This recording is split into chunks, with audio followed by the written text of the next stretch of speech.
प्रेमचंद घर में हैं, जीवनी का वाचन कर रहे हैं और उसकी अगली कड़ी में आप देखिए शिवरानी देवी जी मद्रास भ्रमण का जो प्रसंग है उसको साझा करते हुए कहती हैं कि आपको मद्रास की हिंदी प्रचार सभा ने बुलाया था। आप मुझसे बोले चलो हम तो मद्रास घूम आए। मैं बोली किस लिए? आप बोले हिंदी प्रचार सभा वालों ने बुलाया है। यानी आपने कहा कि जो है हिंदी प्रचार सभा वाले जो है वो हमें बुलाए हैं। मैं बोली खर्च बहुत पड़ेगा। आप बोले देखा जाएगा। मैं चलने के लिए तैयार हो गई। मेरी भी इच्छा मद्रास देखने की थी। दिसंबर का महीना था 1934। हम लोग 4 आदमी चले। हम दो पे तीसरे नाथुराम प्रेमी एक चौबे मद्रासी सज्जन भी थे। ये इतने लोग जो है मद्रास की यात्रा पर निकल चुके। जब सुबह कहते हैं कि मद्रास गाड़ी पहुंची तब मुझे आपने जगाया। मैं सुबह उठी तो मेरी तबीयत ताजी थी। स्टेशन के प्लेटफॉर्म पर कोई 300 के करीब स्त्री पुरुष पहले ही मौजूद थे। सबों के हाथ से हार थे। यानी सबों के हाथ से हार थे। किसी के हाथ से गुलाब का हार, किसी के हाथ में कपूर का, जो खासकर मद्रास में ही बनता। हम तीनों आदमियों को उन्होंने हारों से लाद दिया। ऐसा स्वागत मैंने इनके पहले इसके पहले मतलब नहीं देखा था। फिर हम तीनों आदमियों को ले जाकर एक मारवाड़ी सज्जन ने अपने यहाँ ठहराया। जब हम लोगों ने 11 बजे रात को फुर्सत पाई तब आप मुझसे बोले देखो इन प्रांतों में हिंदी प्रचार कितने जोरों पर है। वह सब महात्मा गांधी की कर्मों का ही फल है। यानी उन्होंने जो प्रयास किया उसी का फल है। जो भी काम वो अपने हाथ से लेते हैं वही सफल हो जाता है। सबसे ज़्यादा अंग्रेजी पहले यहीं पर सीखी गई। हमारे प्रांतों में अच्छे अच्छे ओहदों पर मद्रासी हैं। आज वही हिंदी के पीछे दीवाने हो रहे हैं। यानी यहाँ पे बताते हैं कि जो है कितने अच्छे अच्छे लोग ओहदे पे हैं, लेकिन आजकल वो दीवानी हिंदी के पीछे दीवाने हैं। मेरे ख्याल में स्वागत करने के लिए कम से कम 300 ऊपर रहे होंगे। इसके माने ये है कि हिंदी का भविष्य उज्जवल है। एक बार हिंदी प्रचार दल हमारे द्वारा प्राप्त हो जाए, जहाँ जितनी स्त्रियों को हमने देखा हमारे प्रांतों से शायद कोई एकाध दो स्त्री इन लोगों का स्वागत करने आई हो। यहाँ हमने देखा जैसे मालूम होता है कि किसी की पुरानी मित्रता और न जाने कब की परिचित है ऐसा। मैं बोली मुझे तो ऐसा मालूम होता है कि जितनी शराफत और जितना अपनापन इन लोगों में है उतना क्या उसका एक हिस्सा भी हम में नहीं है। जिस समय बनारस में प्रचार दल गया था उस समय तक मेरी 5-6 कहानियां तो आ ही चुकी थी, तेलुगु में भी अनुदित हो चुकी थी। फिर भी मैं बनारस में रहते हुए भी इनके स्वागत करने के लिए स्टेशन नहीं गई। नो फिर औरों के लिए भी मैं नहीं गई। आप बोले नहीं हमारा प्रांत ही ऐसा है। मैं बोली सब कोई करे मगर जिस काम को हम बुरा समझते समझते हुए भी हम करें तो इसके नानी है कि हम सबसे ज़्यादा गुनाहगार हैं। इसका मायने है बम्बई से चलते समय मैंने सोचा था कि किसी जगह जाऊंगी मतलब कि किस अजनबी जगह जा रही हूँ मद्रास, जहाँ अपना कोई शायद नहीं होगा। मगर यहाँ आने पर तो और घनिष्ठता दिख रही है, सब में शराफत भी दिख रहा है।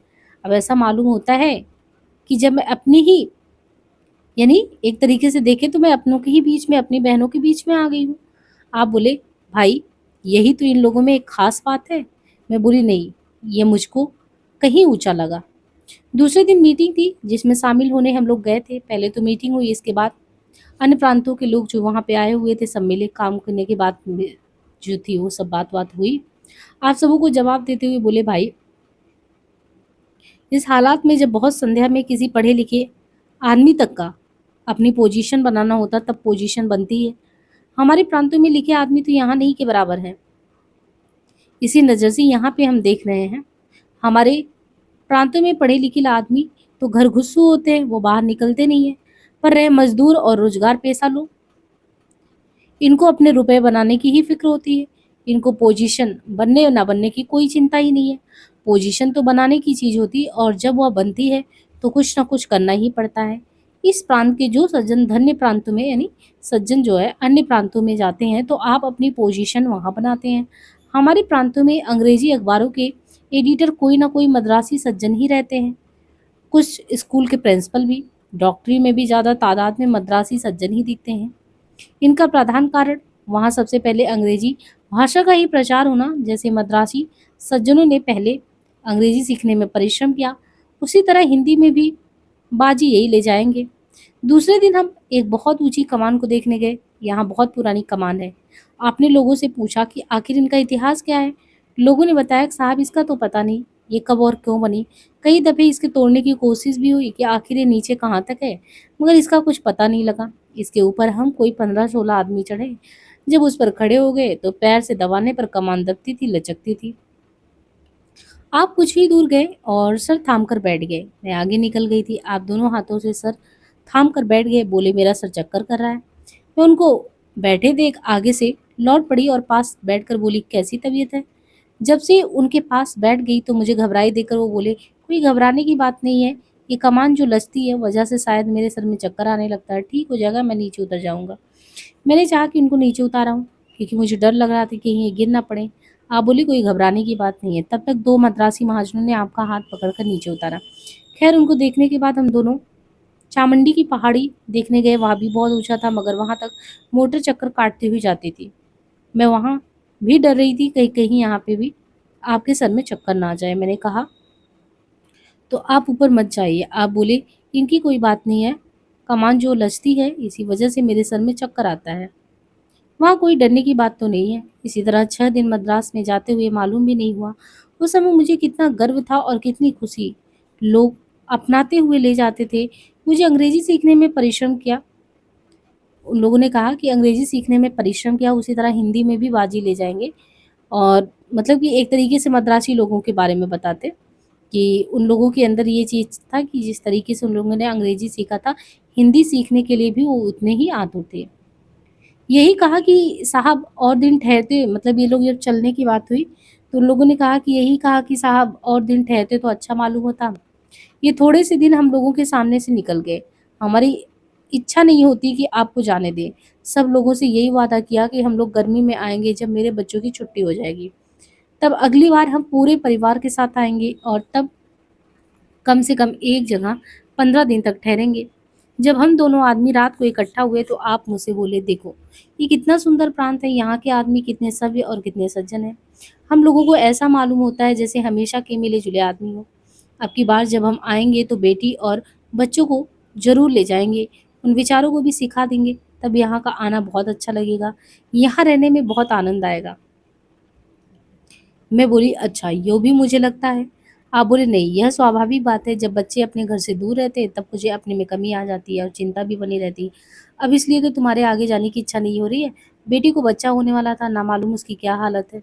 जब हम वहाँ से चले, सब लोग स्टेशन पर पहुँचाने आए और पूना से एक महाशय का पत्र भी आया कि आप मेरे यहाँ लौटते बार अवश्य आएँ। आप मुझसे बोले, चलो पूना भी चलो, मेरी तबीयत नहीं लग रही, सीधे बम्बई चलो। आप बोले, वो चालाक आदमी है, वो तुम्हारे मकान की चाबी भी लेता आया है और लिख भी दिया है कि चाबी इसलिए लेते आया हूँ जैसे आप इधर अवश्य आए। जैसे 25 दिन बाहर बिताए उसी तरह 2 दिन और ही सही। मैं बोली, जब ऐसा है तो चलना ही है, मगर ये होता है कि जितनी ही जगह जाओ उतने ही अपने होते जाते हैं, उतनी ही सबकी मोहब्बत होती जाती है और उतने ही के साथ अपना अपनापा होता जाता है, उतने ही ज़्यादा बंधन हमारे बदते चले जाते हैं। आप बोले, इसमें तुम्हारी हानि ही क्या है, थोड़े दायरे में ना रहकर अगर विशाल दायरे में चला जाए तो मेरे ख्याल में तो कोई नुकसान नहीं, फायदा ही है। मैं बोली, फायदा कुछ भी हो, अपनी आत्मा को तो तकलीफ होती है। मान लीजिए मेरी इच्छा सबको देखने को ही, मैं रहूंगी बनारस और ये लोग इतनी दूर, बताइए इनसे कैसे मिलूं। मेरा भी तो यही हाल होगा। पुरुषों को ऐसा नहीं होता, आपका पत्र व्यवहार सबसे होता रहेगा, कभी आप इधर चले आएंगे, कभी वो लोग बनारस आ जाएंगे, मगर मेरे मिलने के लिए कौन दौड़ा जाएगा और मुझे कहाँ कहाँ आना होगा। आप बोले, जब मैं आऊँगा तो तुम मेरे साथ अवश्य आना, और जब ये लोग उधर आएंगे तो तुम इनसे मिलोगी। वहाँ से चलकर हम पूना आए, मगर उन लोगों की भी खातिर देख कर बड़ी तबीयत खुश हुई, क्योंकि वह भी स्त्री पुरुष दोनों मेरे बहू और बेटे बन गए। और अब वहाँ से चली तो मुझे भी तकलीफ हुई, यहाँ तक कि उस बेचारी ने हम लोगों के लिए खाना भी रख दिया था। वादा करवाया कि हम किसी छुट्टी में फिर पुणे आए। फिर पूना जाने का मौका तो नहीं मिला, और पूना तो क्या, कहीं भी जाने का मौका नहीं मिला। हाँ, वो लोग जो कहते कि सपने में 5 दिन बीत गए, उनको सपने के वे दिन याद हैं या नहीं मालूम नहीं। हाँ, मेरे लिए तो शायद जब तक जिंदा रहूंगी तब तक वो मनोहर सपना याद ही रहेगा, और जब जब याद पड़ेगा तब तक घंटे 2 घंटे के लिए सबका प्यार स्नेह मुझे बेचैन कर देगा, और शायद वह सपना इस जीवन से फिर देखने को नहीं मिलेगा। और कैसे मिले, जब मैं वह चीज़ ही नहीं रह गई तो वो सपना कैसा। और अब उस सपने की मेरी ख्वाहिश है तो शायद मेरा पागलपन होगा। फिर भी मैं कहती हूँ, खैर मुझे जो सपना देखने को मिल गया उसके लिए भी ईश्वर को धन्यवाद ही देती हूँ।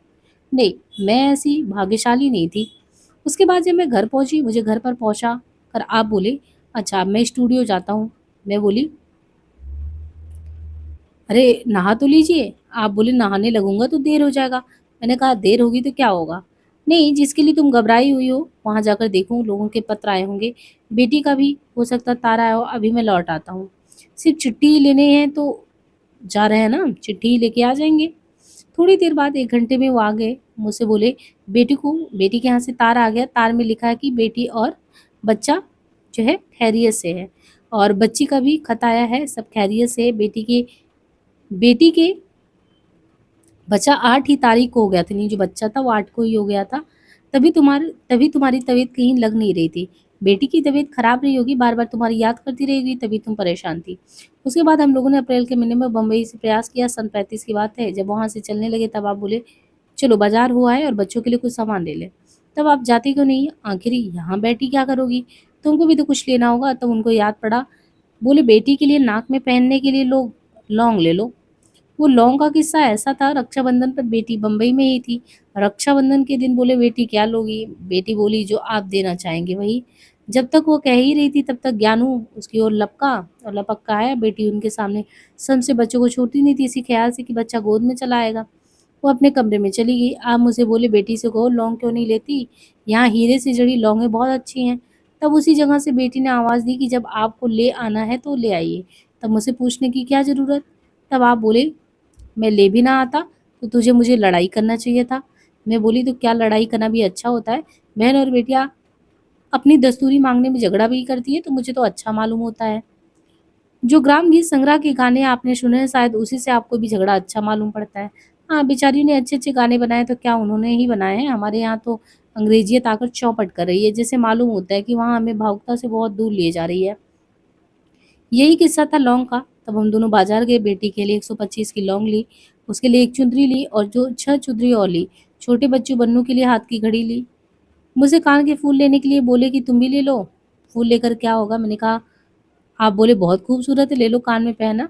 मुझे ज़रूरत नहीं है, मैंने कहा।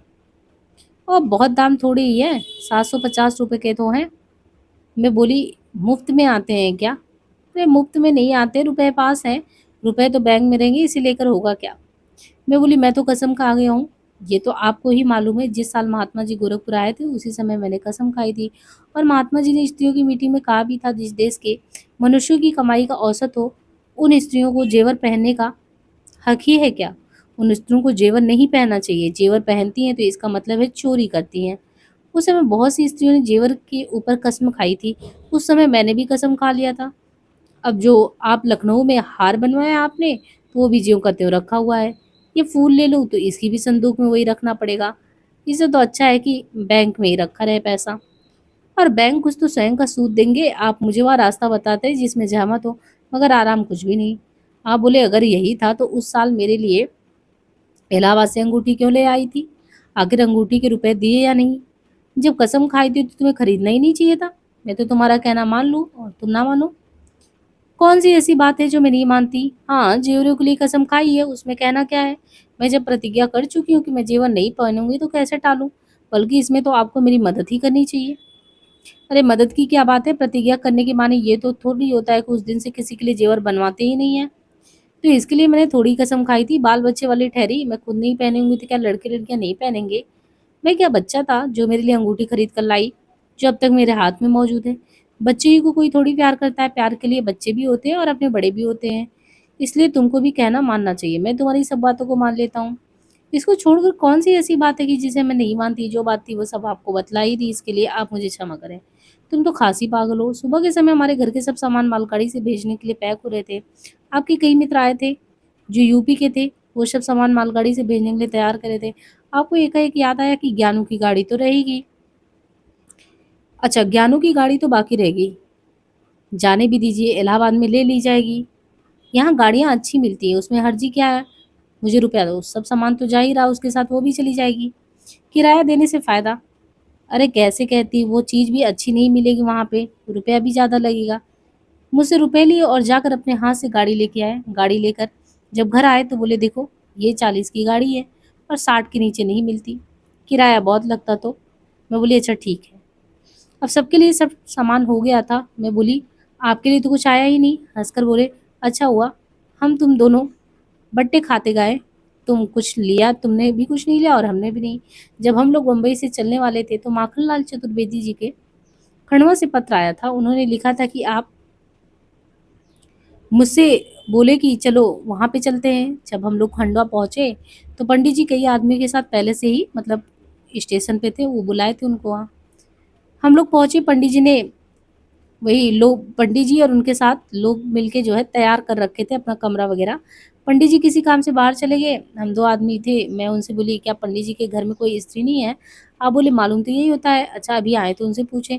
थोड़ी देर के बाद पंडित जी आए, बोले क्या आपके घर में स्त्रियाँ नहीं है? पंडित जी बोले हमारी माताजी और हमारे भाइयों की हैं। आप बोले हंसकर सबसे पहले इनको अंदर लिवा ले जाइए। पंडित जी मुझे लेकर अंदर गए और सबसे जाकर परिचय कराया। पंडित जी की माताजी मुझसे बहुत स्नेह से मिली। वो मुझसे कुछ देर तक बातें करती रही, फिर मुझे अंदर कहने के लिए लेवा ले गई। आप लोगों ने तो खाना बाहर ही खा लिया था वहीं पे शहर में ही, और मुझे जो है उनके साथ रहना पड़ा। उन्होंने खिलाया। उसके बाद पंडित जी हम लोगों को घुमाने के लिए ले गए। दूसरे दिन सुबह पंडित जी हम लोगों को जंगल दिखाने ले गए और वहाँ पे नदी का किनारा खंडवा से 15-20 मील की दूरी पर था। वहाँ पंडित जी ने हम दोनों आदमियों को डाल पर बिठाला और खुद भी बैठ गए। हम दोनों के हाथ पे एक एक संतरा रखते हुए बोले अच्छा आप लोग इसको छील कर खाइए, हम इसी तरह से फ़ोटो लेना चाहते हैं। मैं बोली मैं संतरा ना लूँगी ना खाऊँगी। आप हंसकर बोले सारे संतरे टोकरी की टोकरी इनके सामने रख दीजिए, तब ऐसा मालूम होगा कि ये बेच रही हैं और हम लोग खरीद के खा रहे हैं। मैं झेपती हुई बोली अगर आप ऐसा करेंगे तो मैं डाल से उतर जाऊंगी, मुझे इस तरह अच्छा नहीं मालूम होता। ये दोनों आदमी हंस रहे थे और मुझे झेप मालूम हो रही थी। खैर संतरे हटा दिए गए और मैंने हाथ से एक संतरा ले लिया। इसी तरह फोटो ले लिया गया। फोटो लेने के बाद हम लोग ने संतरे जमीन पर बैठ कर खाए। वो भी बहुत सुंदर जगह थी, घना जंगल, नदी का किनारा, अप्रैल का महीना, मगर धूप बहुत तेज। संतरे खाकर आपने उसी जगह पड़ी हुई एक लकड़ी में से एक लकड़ी तोड़कर एक गुल्ली बना ली, एक डंडा, और गुल्ली डंडा खेलने लगे। पंडित जी बोले कहो तो एक फ़ोटो इस तरह भी ले लें।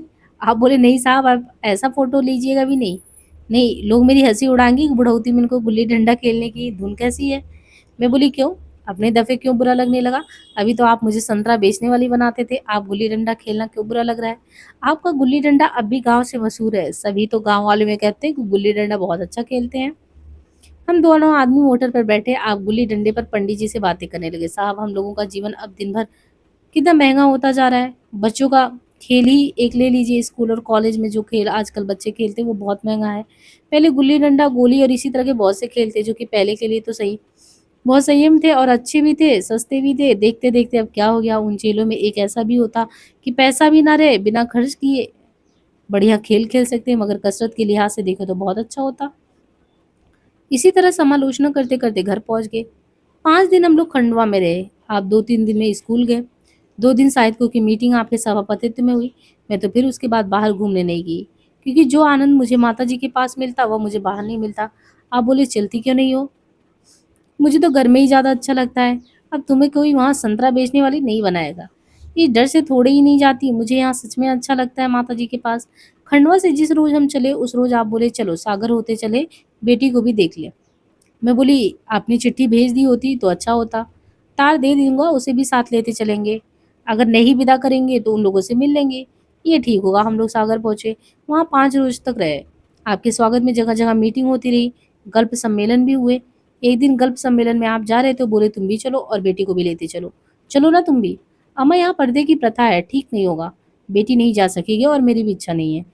चलो बैठो, क्या हर्ज है, यहाँ लोग पर्दा करते हैं। पर्दा कैसा? चलो। पर्दा अभी हटा कहाँ है? अरे मेरे घर में तो पर्दा नहीं है, समय के मुताबिक सब कुछ करना पड़ता है, मैं बूढ़ी ठहरी। खैर तुम चलो। नहीं मैं भी नहीं जाऊंगी।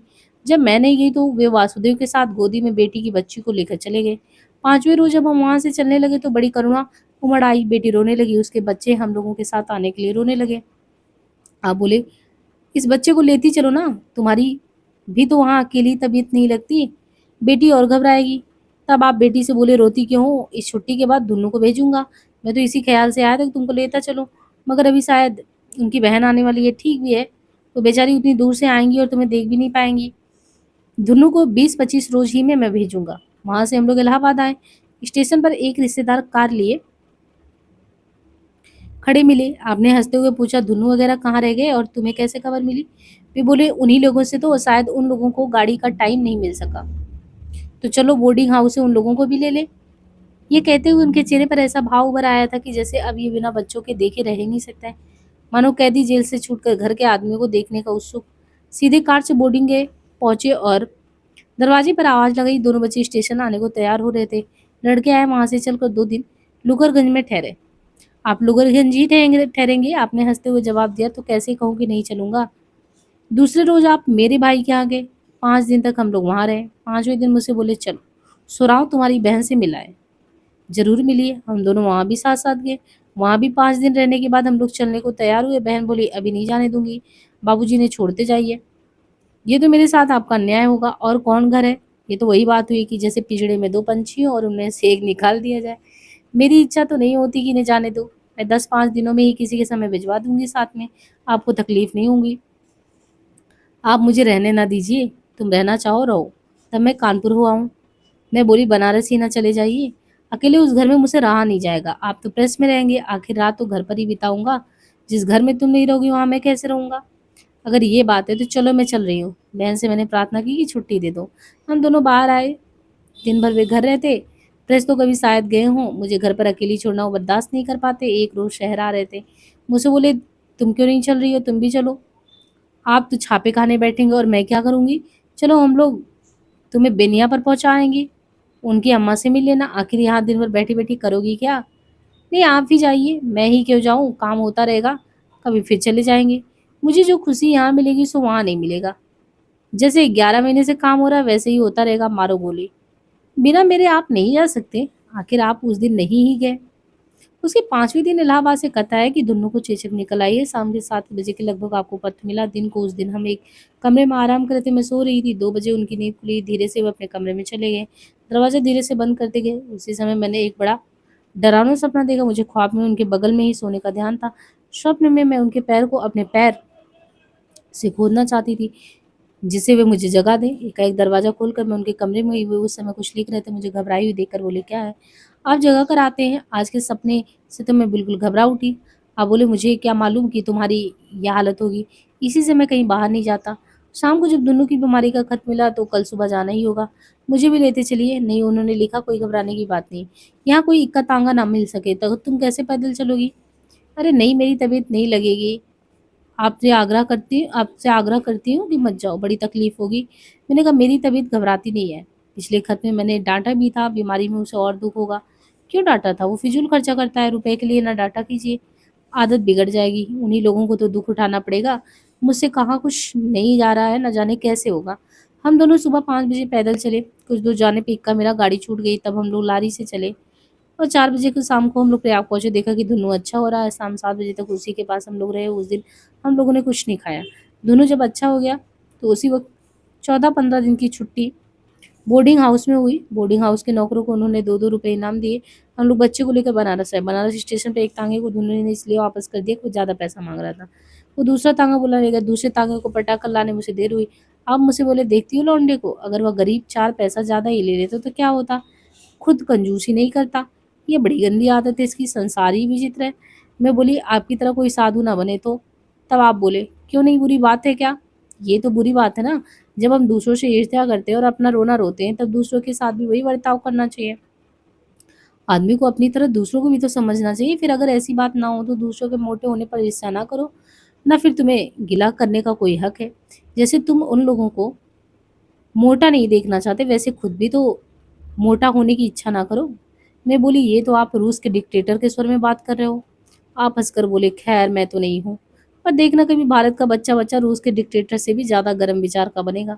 तुम्हें भी उस समय गरीबों के कठिन से कठिन काम में हिस्सा लेना पड़ेगा। मैं बोली, और आपको फावड़ा लेना पड़ेगा। हंसते हुए जवाब दिया,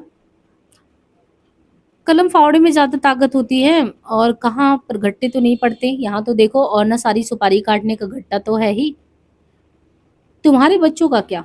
इतने में धुन्नु तांगा लेकर पहुंचा। फिर भी उससे और तांगे वाले से खिचखिच हो ही रही थी। एकाएक उन्होंने कहा कि क्या बकबक करते हो, तांगा इधर लेके आओ। दुखी ने सामान रखा। रास्ते भर वो तांगे वाले से दुख सुख की कहानी पूछते रहे। वहां से आने के बाद तीसरे ही दिन बन्नू को चेचक निकली। फिर वही परेशानी, शाम के वक्त धीरे धीरे उसे कोठे पर ले जाते और उससे बातें करते। तब तक मैं नीचे खाना पकाती। एक रोज बन्नू अपनी चारपाई से उठकर मेरी चारपाई पर सो रहा। मैं पहले से ही सो गई थी। उन्होंने देखा कि मेरी चारपाई पर सोया है, उसे बड़े प्यार से बोले, बन्नू बेटा अपनी चारपाई पर जाओ। प्रिय रानी, मैं तुम्हें छोड़कर काशी आया, मगर यहाँ तुम्हारे बिना सूना सूना लग रहा है। क्या कहूँ, तुम्हारी बहन की बात कैसे नहीं मानता, ना मानने पर तुम्हें भी बुरा लगता है। जिस समय तुम्हें उन्होंने रोका, मैं जी महसूस कर रह गया। तुम तो अपनी बहन के साथ वहाँ खुश होगी, मगर मैं यहाँ पे देखो शान से, जैसे एक घोंसले में दो पक्षी रहे और एक को परेशान किया जा रहा हो। तुम्हारा यही न्याय है कि तुम वहाँ मौज करो और मैं तुम्हारे नाम की माला जपूं। तुम मेरे पास रहती हो तो मैं भरसक कहीं बाहर जाने का नाम नहीं लेता, तो आने का नाम नहीं लेती। मैं 15 तारीख को प्रयाग यूनिवर्सिटी में बुलाया गया हूँ। यही बात है कि मैं अभी तक नहीं आया, नहीं तो अब तक काशी कभी का पहुंच गया होता है। इसलिए मैं सब किए बैठा हूँ। अब तुम 15 तारीख को ध्यान आने के लिए तैयार रहना। सच कह रहा हूँ, घर मुझे खाया जा रहा है। कभी कभी मैं ये सोचता हूँ कि क्या सभी की तबीयत इसी तरह चिंतित हो जाती है या मेरी ही। तुम्हारे पास रुपए पहुंच गए होंगे, अपनी बहन को मेरे नमस्ते कहना, बच्चों को प्यार। कहीं ऐसा ना हो कि इस पत्र के साथ ही मैं पहुंचूं। जवाब जल्द लिखना, तुम्हारा धन। बेटी को आम आम ज्यादा अच्छा लगता था। बेटी जब ससुराल गई तभी से आप पहले उसे आम बेचकर तब खुद खाते। सन 35 की बात है, आप लखनऊ गए थे, वहां से दशहरी और सफेदा लाए। जिस रोज बनारस पहुंचे उसी दिन बम्बई से मनसी का तार भी आ गया। आप बोले, दुनू के हाथ बेटी को आम भेज देना। मैं तो बॉम्बे जा रहा हूँ। दुनू ले जाए तो ना, क्यों नहीं ले जाएगा। आम का उसे शौक है, अगर वो ना ले जाए तो उसे जाने भी नहीं देना। आप जैसा कह रहे हो वैसा ही करूंगी। वहां से आप लौटे तो पूछा, काम भेज दिया तुमने। हाँ। साहित्य परिषद की मीटिंग अप्रैल 36 में वर्धा में थी। आप मुझसे बोले, वहां से लौटने पर मैं बेटी बेटी को लेते आऊंगा, वहां लिख दो। मैं पहले ही लिख चुकी। चलने लगे तो मैं बोली, देर न लगाइएगा। आप कहने लगे, मुमकिन है, एक आध दिन की देर तो हो ही जाएगी, कई जगह जाना है मुझे, खुद जल्दी रहती है। हाँ, सागर शायद देर लग जाए। जिस दिन लौटे मैंने देखा बेटी साथ में नहीं। मैं दरवाजा खोलने की, मेरे पूछने पर बिना जवाब दिए ऊपर चले गए। जब मैं ऊपर आई तो बोली, बेटी क्या हुई। आप आंखों में आंसू भरकर बोले, बीमार है। क्या हुआ। बोले, गर्म था, गिर गया है। मुझे तो पहुंचते ही डॉक्टर ने बताया। आप मिले कि नहीं। मिला क्यों नहीं, 2 दिन तक रहा भी। अगर उसकी यही हालत रही तो वो बेमौत मर जाएगी। ना मालूम इन गधों को कब समझ आएगी कि इस 20वीं शताब्दी में भी ये गधे हैं। कोई खुद बीमारी कर लेता है। आपको कहते कहते गला भर आया कि सब हमारे कर्म का फल है। उसी रात को मेरे यहाँ चोरी हो गई। चोरी में 1000 नगद और 1500 के जेवर गए। चोर का भी कहीं पता नहीं चला। चोरी एक खाना पकाने वाले महाराज ने की थी। जब कुछ भी पता ना लगा तो बोले, तुम जेवरों का शौक तो करो ना, वे तो तुम्हारे बक्से में रखे रहते थे। उस बेचारे की बीवी पहनकर खुश होगी। हाँ, तुम्हें रुपयों का अफसोस होगा क्योंकि प्रेस के मजदूरों का वेतन देना था, मगर वो भी क्या, कहीं ना कहीं से वेतन दे ही दिया जाएगा। मैं बोली, मेरे 2500 निकल गए, आपको मजाक सूझी है। तब आपने हंसी हंसते हुए बोला, तुम 2500 की चिंता करी हो, आदमी का जीवन एक दिन चला जाएगा, यूं ही मजाक में चला जाता है, हम कुछ नहीं कर पाते। तुमको तो यही सोचकर खुशी मनाना चाहिए कि बेटी मरने से बची, वो अच्छी हो जाए। यही क्या कम मैं समझ लूंगा। 3 महीने मैंने मजूरी नहीं की। मैं चुपचाप अपने कमरे में आकर बेटी को खत लिखने बैठे। आप भी वहां से मेरे कमरे में आ गए। बोले, क्या लिख रही हो। बेटी को खत लिख रही हो। मैं खत लिख दूंगा। क्यों, तुम्हारे दिमाग में यही चोरी की बात घुसी है, उसे भी लिख दोगी। बीमार लड़की सुनकर अफसोस करेगी। आप ही लिख दीजिए। आपने खुद पत्र लिखा।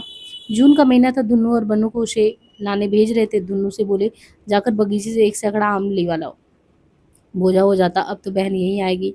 आप बोले, बोझा क्या हो जाएगा, तुम अपने सिर पर ले जाओगे। बेटी आएगी पर वासुदेव तो नहीं खाएगा, उसे नहीं खाना चाहिए। उसे तो कहा ही था। सुबह जब आप घूमने गए थे, 6 रुपए का आम खरीद कर लाए। जब आदमी को लीवा लाए तुम उसे बोले, इसे तुम ठीक ठीक बंद कर दो, ये पके आम क्या होंगे, इन बच्चों को दे देना, नहीं तो ये उसी में से निकाल निकाल कर खाना शुरू कर देंगे। सन 32 में बेटी का बड़ा बच्चा पैदा हुआ। जब बच्चा हुआ तो वहां से तार आया। आप नीचे से मुझे आवाज देने लगे, नीचे आओ, तुम्हें खुशखबरी सुनाए। मैं आंगन में खड़ी होकर बोली, कहिए क्या है। अरे, बेटी की बच्चा हुआ, दोनों अच्छी तरह हैं, ईश्वर को धन्यवाद। उसके यहाँ जाने की तैयारी हो रही थी कि द्विवेदी जी का स्वागत करने के लिए निमंत्रण मिला। उसी दिन तार भी आया कि बेटी सख्त बीमार है, चले आइए। प्रेस में सूचना मिली, वहां से आप घर आए। ऊपर गाना बजाना हो रहा था। आपने नीचे से आवाज दी, इसे बंद करो और यहाँ आओ। जब मैं नीचे गई तो बोले, इत्मीनान से बैठ जाओ, कहिए क्या है। बेटी सख्त बीमार है, सागर के अस्पताल में उठाकर लाई ही गई है। अब इस समय कौन सी गाड़ी जाती है, हमें चलना चाहिए या इलाहाबाद तक लारी से चले। वहां से कोई ना कोई गाड़ी मिल ही जाएगी। टाइम टेबल देखने लगे, मालूम हुआ कि इस समय कोई भी गाड़ी नहीं है। मैं बोली, सुबह चलेंगे। उस दिन ना उन्होंने खाना खाया ना पानी पिया। सुबह के समय हम दोनों चले। वहाँ इलाहाबाद जाकर 9 बजे उतरे। फिर सागर के लिए रवाना हुए। इलाहाबाद की वेटिंग रूम में हम गए। मुझे बार बार पूछा, बताओ बेटी की हालत क्या होगी। मैं जानती हूँ इधर आने के बाद कुछ देर तक बोले लुकरगंज से खबर लाए। वहाँ से लुकरगंज पहुँचे, जब वहाँ पहुँचे पता चला कि यहाँ कोई खबर नहीं है। आप बोले न जाने उसकी क्या हालत है। भगवान का ही सहारा, किसी तरह दिन भर लगे रहे। रात के 9 बजे ट्रेन से सागर के लिए रवाना हुए।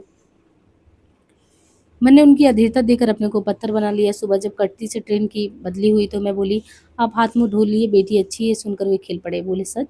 मैंने कहा हाँ। इन लोगों ने घबराहट में तार दे दिया, आप हाथ मुँह धोकर कुछ नाश्ता कर लीजिए।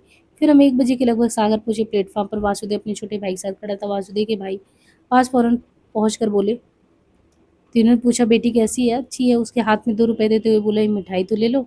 जब हम लोग अस्पताल में पहुंचे तो लक्ष्मण से बोले, पहले मुझे बेटी के पास ले चलो। बेटी को खाट पर पड़ी देख बुखार चढ़ा था। बच्चा दूसरे पालने पर अलग पड़ा था। बीमार बेटी हमें देखकर रो पड़ी।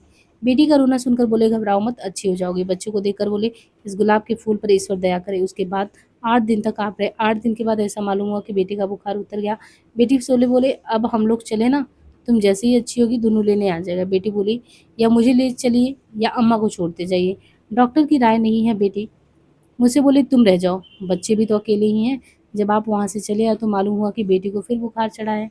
यहाँ आने पर रोजाना एक खत आता और जाता। अपने पितरों को तो आप ना यहाँ तक लिख दिया कि मेरी लड़की की हालत बहुत नाजुक है। यहाँ से जब दोनों बच्चों को छुट्टी हो गई तो उन्हें भी भेज दिया, जिससे तबीयत ना घबराए। बेटी की हालत फिर बिगड़ने लगी। यहाँ कोई 2 महीने भी अकेले रहे। आपको ना ठीक से खाना मिलता ना पानी। पेचिस की शिकायत हो गई, दांत में भी दर्द हुआ। जब उनको मालूम हुआ कि बेटी की तबीयत अब कुछ ठीक हो रही है तो वासुदेव को लिखा, बेटी की माँ को भेज दो, दोनों लड़कों को रोक लो। जैसे ही डॉक्टर इजाज़त दे तुम धुनु वगैरह के साथ बेटी को पहुंचा जाओ। खैर जब बेटी की तबीयत अच्छी हुई तो उनकी सास मुझे देवरी लिवा ले गई। जब वहाँ हम लोग गए तो वहाँ वासुदेव की बहन हुई बीमार पड़े। इस पर मुझे भी क्रोध आया कि अब वे विदा नहीं कर रही हैं। मैं भी झल्ला उठी। वासुदेव ने मेरे क्रोध को शांत किया और बोला, आप चलिए तब तक, कल मैं सुबह लेकर अस्पताल के बहाने आऊँगा। आप तब तक देवरी में रुके रहिए। 2 रोज़ मैं देवरी में रुकी रही। तीसरे रोज़ मैं बनारस चली आई। मैं यहाँ पर 9 बजे के करीब पहुँची। आप कमरे में बैठे लिख रहे थे। जैसे ही हमारा तांगा पहुँचा, आप बोले, तुम आ गई है? हाँ। तुम क्या बीमार थी? मैं तो नहीं थी। आप अलबत्ता बीमार मालूम पड़ते हैं। आगे बढ़ी कि सामान उतरवा लो। नहीं, मैं उतरवा लेता हूँ। वहाँ जब गए तो बेटी को ना देखकर बोली, बेटी को क्यों नहीं लाई? पहले सामान उतरवाइए तो मैं आपको बताती हूँ किस्सा क्या हुआ। मैंने वहाँ की दास्तान सुनी, वासुदेव के ना आने की बात भी सुनाई। आपने बैठकर बड़े बड़े लंबे पत्र लिखे। मैं तो खाना खाकर सो गई। ना मैं जल्दी उठी ना उन्होंने मुझे जगाया। 3 बजे के करीब मैं उठी तो आप आए और बोले, मैं जा रहा हूँ प्रेस, मुझे पान दो। मैंने उन्हें पान दिया। वे प्रेस गए। उनके जाते ही वासुदेव बेटी को लेके पहुँच गए। जब वे आ गए तो मैंने लड़के को भेजकर बाबूजी को कहलवाया कि बेटी आ गई है। आप बन्नू के साथ खुद चले आए। आते ही बच्चे को गोद में उठा लिया। बोले, देखो इनकी क्या हालत हो गई। फिर आपने कहने लगे, ईश्वर की दया बचा दिया। उस दिन से बच्चे को आप घंटों खिलाते। बेटी के आने के तीसरे रोज ये था कि लेडी डॉक्टर को दिखा देना, ये अब तो कोई खराबी नहीं। मुझसे बोले, उसकी क्या फीस है? बोले, वहाँ जाने पर 8, यहीं पे बुलाने पर 16 होगा और क्या। मैं बोली, क्यों रुपए मुफ्त में फेंकेंगे, वहीं चल चले। मेरी राय उन्हें ठीक जची। उन्होंने तांगा बुलाया। बेटी को लिए मैं उतर गई और चल पड़ी। उसके गिरने की आवाज़ सुनकर वासुदेव को लिए पहुंचे। मैंने बेटी को संभाला। आप जाकर रोने लगे। जब मैं बेटी को संभाल कर पहुंचा चुकी थी तो देखा रो रहे हैं। आप खूब है, किसी का पैर फिसल जाए तो क्या बस। आप बोले, गिरते सभी हैं, पर देखो इसकी हालत, बेचारी को चोट कितनी लगी। विशेष चोट नहीं लगी है, फिर उसके जम्बक लगा दिया गया है, अब वो आराम से है। कहाँ जम्बक मिला? अरे मेरे ऊपर जाते ही दोनों साइकिल से दौड़ कर लाया। मेरे साथ साथ आप उतर आए। बेटी से बोले, कैसी हो, चोट क्या ज़्यादा लगी? नहीं बाबूजी, चोट तो नहीं लगी है, जम्बक मलने से और भी आराम मिल गया। उसी के दूसरे रोज एक नाइन को बुलाया और उससे बोला, तुम इन दोनों की खूब सेवा करो, जो कुछ तुम मांगोगी वो मैं दूंगा, शर्त यही है कि दोनों तंदुरुस्त हो जाए। नाइन बोली, मैं भरसक सेवा करूंगी, यही तो मेरी बहन ही है, आप फिक्र ना करिए। नाइन उस दिन से दिन रात बच्चे और बेटी की खिदमत करने लगी। बेटी भी अच्छी और बच्चा भी। उसी बीच में नाइन एक दिन बीमार पड़ी। उसको मलेरिया की शिकायत थी। 3-4 तक वो खिदमत, क्योंकि नाइन ही बीमार हो गई थी, उसने सेवा तो बहुत किया, भरसक प्रयास भी किया। 3-4 दिन तक उसकी खिदमत मैंने और बेटी ने की। उसकी तबीयत अच्छी नहीं हुई, वो घबरा जाती थी। उसे हमने यद्यपि बहुत रोका पर वो मानी नहीं। जब वह नहीं मानी तो उसे मैंने जाने दिया। जब आप शाम को प्रेस से आए तो पूछा, रामदेव की तबीयत कैसी है? उसका बुखार उतरा? उसको बुखार था, पर वह 3 बजे के लगभग घर चली गई। क्यों जाने दिया? रोकती बहुत थी पर वह मानी नहीं। तब तो उसके घर वाले सोचेंगे कि जब तक अच्छी रही तब तक तो रखा और बीमारी की हालत में यहाँ पहुँचा दिया। यहाँ रहती तो मैं उसकी दवा करती, अच्छी हो जाती। बेचारी कितनी सेवा करती थी दोनों की। इतनी सेवा तो कोई अपनी भी ना करता। अब तुम दोनों को बड़ी मुसीबत हुई। फिर उसके यहाँ पर तो ऐसा उसकी सेवा भी नहीं हो पाएगी। अब कल फ़ुनैन मंगाकर कुछ रुपयों के साथ उसके घर भेज दूँगी। उसके दूसरे दिन उन्होंने प्रेस कर्मचारियों के हाथ 2 रुपए और कुनैन भेजी। कहला भी दिया कि कह देना पैनियास से रहेगी, कुनैन के ऊपर जितना भी दूध पीना चाहे पी ले। शाम को प्रेस से लौटे तो मुझसे बोले, जो अपनी सेवा करता हो उसकी सेवा को हमेशा तैयार रहना चाहिए। हमारे यहाँ तो नौकर को कोई आदमी ही नहीं समझता। हालांकि घर की आदमी की तरह ही नौकर ज़रूरी होता है, हम लोगों में वो बात नहीं पाई जाती जो अंग्रेज़ों में। अंग्रेज़ के नौकर जब अपने मालिक को पानी देते हो, मालिक कहता है थैंक यू। मैं बोली, यहाँ तो लठ बसते हैं, यानी लठ बरसते हैं। माँ बीवी को तो ओरडे से प्यार करते हैं, नौकर को तो थैंक यू कहेंगे। आप बोले तभी तो 35 करोड़ के ऊपर मुट्ठी भर अंग्रेज हैं वो शासन करके अपने घर में माँ बीवी से सीधी तरह बात नहीं करते, अंग्रेजों की जूतियाँ चाटते हैं। जब आप नाश्ता करने बैठते हैं तो बिन्नू को गोद में लेकर उसे 2-4 चम्मच दूध रोज पिलाते, संतरा चूसाते, खाना खाकर पर बिन्नू को गोद में लेकर नीचे उतर जाते। वहाँ घंटों फर्श पर लेटाकर खिलाते। कभी-कभी वह दोनों हाथों से उनकी मोछ पकड़ लेता। उनके हाथ को मुँह से धीरे-धीरे अलग करते। कभी-कभी वह उनकी जगह पखाना भी कर देता। उसे साफ करके ऊपर दे जाते। नीचे जो फर्श पर पखाना कर देता तो उसे भी साफ कर बिछावन धूप में डाल देते। जब मुझे मालूम होता तो मैं बोलती किसी को बुलाकर साफ करा लेते। आप बोलते महात्मा जी तो दूसरों का साफ कर देते, मैं अपना साफ कर लेता हूँ तो क्या हर्ज है। शाम को 4 बजे बच्चों को गोद में लेकर बाहर टहलते। जब 2 बच्चे हो गए तो एक को गोद में ले लेते, दूसरे को उँगली पकड़ा लेते। वे बच्चे उनसे इतना हिल मिल जाते कि मैं लेना चाहती तो भी नहीं आते। 5 बजे फिर सब बच्चों के साथ आकर बैठते। पास पड़ोस के भी जवान लड़के उन्हें घेर कर बैठते। ऐसी बातें करते कि खुद भी हँसते और दूसरे भी हँसाते। ये बातें क्या होती, उपदेश होते। उन दोनों बच्चों को भी अपने ही पास तब तक बैठाए रखते, इसलिए उन्हें नहीं छोड़ते कि छूटने पर वे बेटी के पास जाएँगे और बेटी वहाँ से उठ जाएगी। बड़े बच्चे का नाम उन्होंने ज्ञानचंद रखा। मैं एक रोज बोली दूसरा नाम रखिए। आप बोले तुम्हें नहीं अच्छा लगता? मुझे तो अच्छा लगता है। पहले मेरा नाम राय से था, इसलिए अपने बड़े बच्चे का नाम श्रीपत है और छोटे का अमृत रखा। अब मैं चंद करके मशहूर हूँ, इसलिए इनका नाम चंद से होगा। नाम बड़े दर्शन थोड़े, पता नहीं ये कैसे होंगे। कहीं बदमाश निकलेंगे तो लोग उस नाम की भी खिल्ली उड़ाएंगे। ज्ञानू को गोद में लिए हुए मुँह चूम कर बोले, सुन बदमाश, मेरे नाम की लाज रखना। मैं बोली अब तो ये सब समझ गया, अभी से पढ़ाना दीजिए इसको। बड़े बड़े उपन्यास भी ये भी लिखेगा। गुड़ अवगुड़ सब अपने साथ लाते हैं। आपके नाना कौन बड़े भारी लेखक थे, आप क्यों लेखक हुए? जरूर नाना साहब में कोई तो बात रही होगी जिससे मैं इस तरह का हो सका। नाना का प्रभाव नाती पर कम नहीं पड़ता, आपका स्वभाव लड़के लड़कियों पर कम लेते हैं। मैंने कहा कैसे? ये कुदरत का देन है, जो गुड़ और अवगुड़ अपने लड़के लड़कियों में नहीं मिलते वही नाती पोतों में मिल जाते हैं। सन 1934 की बात है। स्थान काशी। रात भर आपको बुखार चढ़ा हुआ था, यहाँ तक कि दूध भी नहीं ले सके। सुबह को करीब 4 बजे बुखार उतरा। सुबह के समय रोजाना की तरह हाथ मुंह धोकर नाश्ता भी किया कि हंस के लिए संपादकीय लिखने बैठ गए। दूध जब गर्म हो गया तो मैंने जाकर देखा कि आप कमरे में बैठे लिख रहे हैं। मैं बोली, ये आप क्या कर रहे हैं? क्या कर रहे हैं? हंस के लिए संपादकीय लिख रहे हैं, कल ही तो लिखना चाहिए था। मैं बोली, आप भी खूब है। कल दिन भर और रात भर पड़े रहे और सुबह वही लिखने बैठ गए। मैं इंतजार ही कर रही थी कि शायद आप दरवाजे से ही कहीं नहीं आए और अधिक काम से ही आप बीमार भी पड़ गए। आज दूसरा दिन है, खाने की कौन के दूध तक आपने लिया नहीं। आप बोले 5 मिनट का समय और दो, कंपोजिशन करने का काम बस बचा है। अब 1 सेकंड का समय भी आपको नहीं मिलने वाला। हाथ से कलम छीन कर बोले, अब उठिए चुपके से। अरे भाई, मेरी समझ में नहीं आता कि फिर वो क्या कंपोज करेगा। मैं बोली, मैं कंपोज वगैरह का ठेका नहीं ली हूँ। अरे भाई, तुम ठेका नहीं लियो, मैं तो ठेका लिया हूँ। फिर हंस कैसे छपेगा? समय पर अगर हंस नहीं छपेगा तो ग्राहक ये थोड़े ही समझेगा कि मैं बीमार हो गया, तो वो तो समय पर हंस जाता है। उसने रुपए दिए। अरे ये बकवाद पीछे कीजिए, अगर आप लिखेंगे तो मैं फाड़ दूंगी, चलिए उठिए। इस धमकी पर उठकर आए और नाश्ता किया। वो नाश्ता कर ही रहे थे कि जब नीचे से आदमी आया, बोला हंस के लिए मैटर दीजिएगा। मैं बोली चलो 1 घंटे से देते हैं मैटर, यानी 1 घंटे बाद देते हैं। आदमी तो चला गया। बोले तुमने मुझे लिखने नहीं दिया, आदमी व्यर्थ बैठे हैं। तो कौन हंस मोती उगल रहा है? हंस। आप हंसकर बोले, साहब हंस मोती उगलना या चुनना नहीं जानता है। मैं बोली, पाले रहते तो आपको आराम से रहना ही नहीं आता। सूख कर हड्डी रटी गई है, यानी सूख कर कह रहे हैं कि सूख कर बस रह गए हो, वही मसला है। दाना ना घास, छरा दिन रात। परसों रात भर बुखार चढ़ा रहा, कल दिन रात पड़े रहे। आज जब बुखार उतरा तो लेके बैठ गए हंस। हंस को चरखा लेकर बैठ गए और काम ऐसा कि जिसका कन छूटे और ना भूसी। अभी इसी महीने में मालूम हुआ कि नहीं 8 साल से अंदर कोई 20,000 की किताबें बिकी और हंस और जागरण प्रेस तुम्हारा खा गया। यानी जो चीज़ें और जगह बिक रही वो हंस और जागरण जो है इनका खा गया। अगर इन्हीं किताबों की रॉयल्टी मिली होती तो कोई 12,000 बिना किसी मेहनत के घर आ गए होते। नहीं, कोई 3,000 रुपए कागज़ों वालों को घर से देना ही पड़ा जिसके लिए आप बम्बई गए हुए थे। आप बोले तुम व्यर्थ ही क्रोध करती हो। मैंने उसी दिन आपसे कह दिया, ऐसे काम से तो बाज़ आए। तब आप मेरे क्रोध को शांत करते हुए बोले, रानी तुम चाहती हो इसमें मैं कोई त्याग नहीं कर रहा हूँ, ना कोई तपस्या। जब कोई त्याग तपस्या ना करता हो, तो शोक से व्यर्थ परेशान नहीं होते हैं। जैसे जुआरी का जुआ, शराबी का शराब का नशा, अफीमची को अफीम का नशा, और उसको सज़ा मिली नहीं तो मिले वो परेशान हो। इसमें उसका कोई त्याग थोड़ी ही है। उसी तरह यदि मैं इस तरह के काम ना करने पाऊँ तो मुझे सुख शांति भी तो नहीं मिलेगा। मैं बोली तब कहिए आपको भी तो नशा है? हाँ, नशा है किंतु अच्छा है। शायद मेरे उस नशे से किसी मनुष्य का लाभ हो। मैं बोली पहले आप अपना लाभ तो कर लो फिर दूसरे का करना।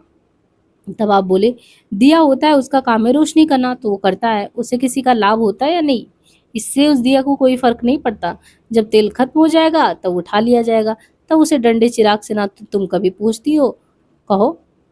मैं क्रोध और रंज के साथ बोली, सब चिराग पंचायती होते होंगे मगर आप तो एक आदमी की चीज़ है, पंचायती तो है नहीं। पंचायती चीज़ को कोई पूछने वाला नहीं होता मगर आपको तो ऐसा है नहीं। आपके साथ तो मैं ब्याही गई हूँ और आप मेरे हैं, इसलिए मुझे हक है कि आपकी हिफाजत रखूँ और आप बहुत दिन तक मेरे रहे। आप बोले ये तुम गलती करती हो। लेखक का जीवन ऐसा होता है, वो मजबूर होता है इसमें। तुम और मैं क्या करूँ, इसमें दोनों मजबूर हैं। मैं तो आपसे मजबूर हूँ जो कहना नहीं मानते। रानी तुम खुद ही मजबूर हो, मैं देखता हूँ और डरता हूँ कि जो रोग मुझे लगा है वही कहीं तुमको न लग जाए। मैं इसलिए बार-बार मना करता हूँ इस बला में ना पड़ो मगर तुम मानती नहीं। आराम से तो रहती, मगर नहीं तुम भी एक बला पाल रही हो। मैं आराम से तो हूँ, मैं इस तरह का बला नहीं पालती जिससे कि अपना खून जले। तभी तो आप इतनी तगड़ी हो गई हैं। जिन चीज़ों पर मैं पहले आलोचना करती थी आज उन्हीं को हृदय से चाहती हूँ और सबसे ज़्यादा उसी हंस को जिसकी नादिरशाही हुक्म दिया कि अगर यह नुकसान तो इनको बंद कर दूंगी। उन्हीं दिनों हंस को हिंदी परिषद को दे दिया गया था। इसका नुकसान कहाँ तक बर्दाश्त किया जाए। महात्मा गांधी के हाथों कोई 10 महीने तक रहा। उसके बाद जुलाई के महीने में हंस से जमानत मांगी गई और हिंदी परिषद ने इसको बंद कर दिया। आप बीमार पड़े हुए थे। आप मुझसे बोले, रानी 1,000 रुपया बैंक से निकाल कर जमा करा दो और हंस को फिर से जारी करा दो। मैं बोली पहले आप अच्छे तो हो जाइए, अभी आप खुद तो बीमार पड़े हैं और हंस की फिक्र पड़ी पड़ी है। अरे मेरी बीमारी से हंस के निकलने से क्या बहस, कम काम कौन करेगा? मैं आदमी ठीक किए देता हूँ। मैंने कहा आखिर कौन निकालेगा, किस आदमी को ठीक किए दे रहे हो? जनिंद इसके लिए तैयार है। दूसरा समय होता तो शायद मैं कुछ बोलती भी। 1,000 मैंने बैंक से निकाल कर जमा कर दिए। जब वो नहीं रहे कई मित्रों ने सलाह दी कि उसको बंद कर दिया जाए। मैं भला इसको कैसे बंद करती? मैंने लोगों को जवाब दिया, भाई मैं इसको छोड़ नहीं सकती। सब लोगों ने कहा अभी तक ये चलता था, अब कैसे इसको चलाइएगा? मैंने एक ही जवाब उनको दिया कि जब मेरे पति पिता होकर हमको ना छोड़ सके तो मैं कैसे इसको छोड़ दूँ? और माँ शायद बेकार और निकम्मे बेटे को फिर ऐसी हालत में जब उनका पिता ना हो सबसे ज़्यादा प्यार करती हूँ क्योंकि वो समझती है कि आखिर लायक को तो सभी पूछते हैं, प्यार करते हैं, अपनाते भी हैं। मगर बेकमाओ निकम्मे को कौन पूछे, फिर भी डरती हूँ कि कहीं भाग जाए, ज़हर खाकर मर जाए। माँ को छोड़कर उसे कौन पूछने वाला है? यहाँ तक होता है कि ईश्वर भी अच्छियों की चुन-चुन कर लेता है, फिर दूसरों को कहना ही क्या। माता ही ऐसी है जो अच्छे-बुरे सभी को छाती से लगाए रहती है। यही हालत मेरी और मेरे हंस की है। तो देखिए जो है मुंशी प्रेमचंद जी का जो स्वप्न था, उनको इन्होंने अपना मान के जो है हंस को आगे ले जाने के लिए कि हम इस समय जो है हंस को नहीं छोड़ सकते, इसको लेके चलती रहती है। अब आगे के प्रसंग की जैनिंद को जो जैनिंद की माँ थी वो गुज़र गई, तो आगे के प्रसंग हम नेक्स्ट पार्ट में देखेंगे। आज के लिए इतना ही।